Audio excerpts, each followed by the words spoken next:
जय श्री गणेश दोस्तों। हमारी आज की कहानी है सलाह। कहानी अच्छी लगे तो प्लीज चैनल को सब्सक्राइब कर लीजिएगा। अब शुरू करते हैं कहानी। प्रिया की आंख लगी ही थी कि जेठानी अंजलि जी का फोन आया। प्रिया, काजल के पास जा रहे हैं हम। उसे डॉक्टर ने बेड रेस्ट की सलाह दी है। प्रिया सोचने लगी, अभी तो 8वां महीना ही लगा है। अभी से दीदी जाएंगी बेटी के पास। नानी बनने का सुख भी अलौकिक होता है। 1 महीने बाद ही पता चला कि बेटी हुई है काजल की। अंजलि जी का बेटा भी इंदौर में ही निजी कंपनी में नौकरी करता था। बेटी और दामाद भी नौकरी पेशा थे। बेटी ने अभी अभी नया घर लिया था। जीजी बेटी के पास ही रुकी। बेटे को भी रुकना पड़ा बहन के घर पर। वर्क फ्रॉम होने की वजह से घर से ही काम करता था वह। कुछ दिनों में ही जीजी को समझ आया कि बेटी के 2 कमरों के घर में इतने लोगों का साथ रहना नामुमकिन है। आनन फानन में उसी कॉलोनी में दूसरा घर किराए पर लेना पड़ा। उनका अपना घर खाली पड़ा था दूसरे शहर। अब घर लिया तो बाकी चीजों की जरूरत भी पड़ने लगी। जेठ जी का समय कटता न था तो टीवी लिया, फ्रिज, कुर्सियां, मेज, पर्दे सभी नया लेना पड़ा। बच्ची 2 महीने की हो चुकी तो जीजी ने अपने घर जाने का मन जैसे बनाया। बेटी बोली, माँ, प्राइवेट जॉब है, अब और छुट्टी नहीं मिलेगी तो गुड़िया को कौन देखेगा। नातिन की ममता ने नाना नानी को रोक लिया। अब बेटी माँ के पास गुड़िया को रखकर सुबह काम पर जाती और शाम को लौटकर ले जाती। साल भर होने को आ रहे थे। अब जीजी को अपने खाली पड़े घर की चिंता सताने लगी। जब भी जाने की बात करते कुछ न कुछ नया झमेला हो जाता। अब जीजी का शरीर भी जवाब देने लगा था। अपनी औलाद की संतान को पालने में आत्मिक सुख तो बहुत था, पर थकावट बढ़ती जा रही थी। प्रिया से कभी कभार अपनी तकलीफ साझा कर कहती, अब शरीर नहीं चलता है छोटी। आजकल के बच्चों को संभालना मुश्किल है बहुत। कंप्यूटर युग के बच्चे हैं, शांत बैठते ही नहीं। हमारा घर भी खाली पड़ा है। प्रिया उनकी अनकही वेदना समझकर बोली, जीजी, दामाद जी के मम्मी पापा को कुछ दिनों के लिए बुलवा लो और आप अपने घर जाकर हो आओ कुछ दिन। जीजी को यह सलाह बहुत ही अच्छी लगी थी। बेटी के सास ससुर झट राजी हो गए। आखिर वे दादा दादी थे। जीजी उनके हाथों बच्ची सौंपकर अपने घर आई ही थी कि बेटी का फोन आना शुरू हो गया। माँ, मम्मी जी तो गुड़िया को संभाल ही नहीं पाती। इतना ज्ञान देती है कि गुस्सा आने लगता है। उनके तौर तरीके अलग है। मैं तो अब और बर्दाश्त नहीं कर सकती। जीजी ने अपनी समधन की बुराई करते हुए बताया था यह सब। प्रिया को बुरा लगा बहुत। सास ससुर अब बर्दाश्त नहीं हो रहे। पहले तो शादी करने के लिए उनकी तारीफों के पुल बांधते नहीं थकती थी। अरे 4 बच्चे उनके भी हैं, कैसे नहीं संभाल पाएगी गुड़िया को। जीजी ने बाद में बताया कि बेटी को बहुत सारा काम करके जाना पड़ता है, टोका टाकी से चिढ़ रही है। तो दामाद ने भी अपने सास ससुर से आग्रह किया वापस आ जाने के लिए। जीजी फिर से चली गई बेटी के पास। रात को अधिकतर बेटी दामाद को खिलाकर ही भेजती थी जीजी। औलाद को तकलीफ हो यह माँ कैसे सह सकती है। अब गुड़िया 2 साल की हो गई। बेटी दामाद विदेश घूमने जाने का प्रोग्राम बना रहे थे।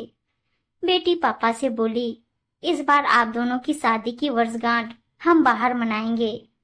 पापा, हमारी तरफ से आप दोनों को यह उपहार होगा। गदगद होकर जीजी और जेठ जी गए बेटी दामाद के साथ। मॉल में घूमते हुए जीजी के पैर में मोच आ गई तो उनका घूमने फिरने का कार्यक्रम रद्द हो गया। समय से पहले ही वापस आना पड़ा।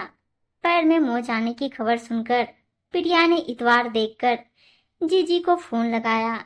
लग नहीं रहा था। जीजी ने फोन काटा भी नहीं था, अज्ञानतावश।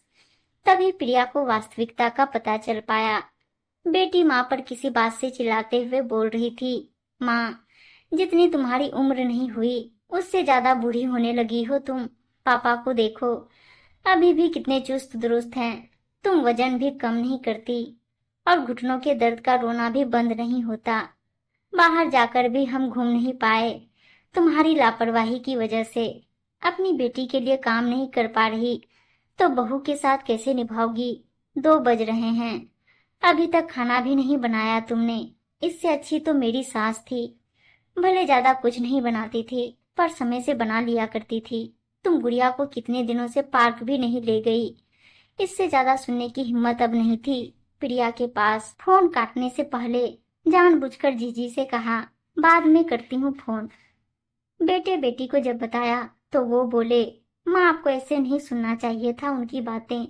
प्रिया ने कहा, मैं क्यों डरूं? जब करने और कहने से बच्चे नहीं डरते, तब बड़े सुनने से क्यों डरे? अपनी बेटी और बेटे के सामने आज प्रिया ने यह शपथ ले ही ली कि चाहे जो हो जाए, वह बच्चों की मर्जी के हिसाब से कहीं नहीं रहेगी। अरे सारी जिंदगी तो हमने निकाल दी उन्हें पढ़ाने लिखाने, स्थापित करने, शादी करने में। अब बुढ़ापे में माँ बाप को भी आराम की जरूरत होती है। नाती पोती को संभालना पुण्य है, पर अपने तरीके से, अपने घर में। दूसरों के घर में दूसरे के हिसाब से रहना सहज नहीं होता। बेटी को अपनी माँ इसलिए चाहिए ताकि सधिकार हुक्म चला सके। सास से तो नहीं कह पाएगी। बाहर घूमने ले जाने में भी खुद का स्वार्थ है। बच्चे की देखभाल हो जाएगी। बाप रे, इतनी भाग दौड़ कहाँ हो पाती है बुढ़ापे में।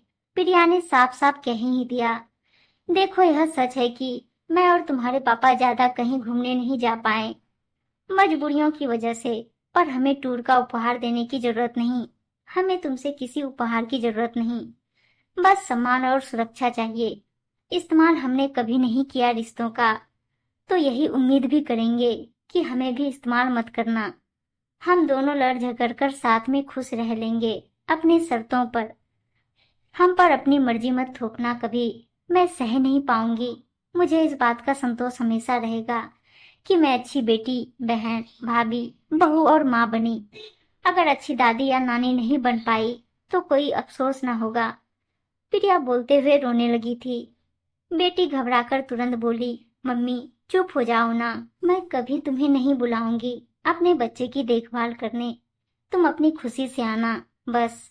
प्रिया ने तुरंत आंसू पोंछते हुए बेटे की तरफ देखा तो वह भी तपाक से बोला, हाँ हाँ, तुम बहुत खतरनाक दादी होगी। हमें जैसे डांटकर और मारकर हिटलर की तरह पाला है, मेरे बच्चों को मत पालना तुम माँ। उनकी बात सुनकर प्रिया हंसने लगी और बोली, बेटा, माँ बाप सांस भी लेते हैं तो अपने बच्चों की सलामती की दुआ के साथ। उम्र होने से शरीर तो कमजोर हो ही जाता है, मान सम्मान का बोध भी बढ़ जाता है। तुम्हारी जरूरत में हम काम ना आए ऐसा कभी नहीं हो सकता। बस इतना याद रखना, हम माँ बाप हैं, फुटबॉल नहीं। हमें जरूरत के हिसाब से यहाँ वहाँ ले जाने का अधिकार नहीं है तुम्हें। आज प्रिया के मन से बहुत बड़ा बोझ उतर गया था। उम्मीद है दोस्तों कहानी अच्छी लगी होगी, और अच्छी अच्छी कहानियां सुनने के लिए चैनल को सब्सक्राइब और वीडियो को लाइक शेयर जरूर कर दीजिएगा। धन्यवाद दोस्तों।